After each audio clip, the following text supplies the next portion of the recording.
అంత time waste ఎందుకు, చూడడం ఎందుకు, డైరెక్ట్గా వెళ్ళి ప్రపోజ్ చేసి దానికి అని అనుకుంటారు. సో ఇప్పుడు లవ్ అనేది 10 రూపీస్ లేస్ ప్యాకెట్ కాదు కదా తెంపించేయడానికి. దానికి ఒక ప్లానింగ్, ఒక పద్ధతి ఉండాలి. ఇప్పుడు చూడు, ఫస్ట్ ఇప్పుడు నుంచి ఒక ప్రాసెస్లో చూద్దాం. దేనికన్నా ఒక ప్లానింగ్ ప్రాసెస్ అని ఉండాలి. చూడు, ఇప్పుడు ఫస్ట్ నువ్వు లైన్ వేసినప్పుడు అమ్మాయి తిరిగి చూసినప్పుడు నువ్వు చూడడం అమ్మాయికి ఇష్టం అని నీకు అర్థమైంది. నెక్స్ట్ నువ్వు తింగ రాసాలు చేసినప్పుడు కూడా అమ్మాయి తిరిగి చూస్తుందంటే నీ మీద ఎంతో కొంత ఇంప్రెషన్ ఉంది.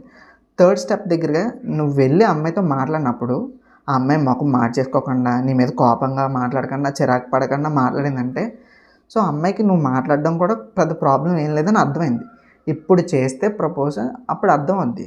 లేదంటే డైరెక్ట్గా వెళ్ళిపోయి సో నువ్వు ఇవేమీ చేయకుండా డైరెక్ట్గా వెళ్ళి రేపు సాయంత్రం మంచి ముహూర్తాలు ఉన్నాయంట పెట్టించానా అంటే, అది నాకు మంచి తెలిసిన పోలీస్ స్టేషన్ ఉంది కొట్టించానా అంటది ఆవిడ. సింపుల్గా దాన్ని బట్టి మారంటారా. కొంచెం ఏదైనా ప్రాసెస్ ఉండాలి. ఇన్ కేసు నీకు జాతకం బాగుండి, నీ టైం బాగుండి, ఇదే లవ్ ఫస్ట్ లవ్ యాక్సెప్ట్ చేసింది అనుకో, ఒక మెమరీలా ఉంటుంది కదా. నీకు ఏమీ లేదు, ఎవడో వచ్చాడు దారంట పోయి గొట్టంగాడు వచ్చాడు మాట్లాడి వెళ్ళిపోయాడు అన్నట్టు ఉండదు. ఇన్ కేసు రిజెక్ట్ చేసినా సరే ఈ ప్రపోజల్ నీకు గుర్తుండాలి.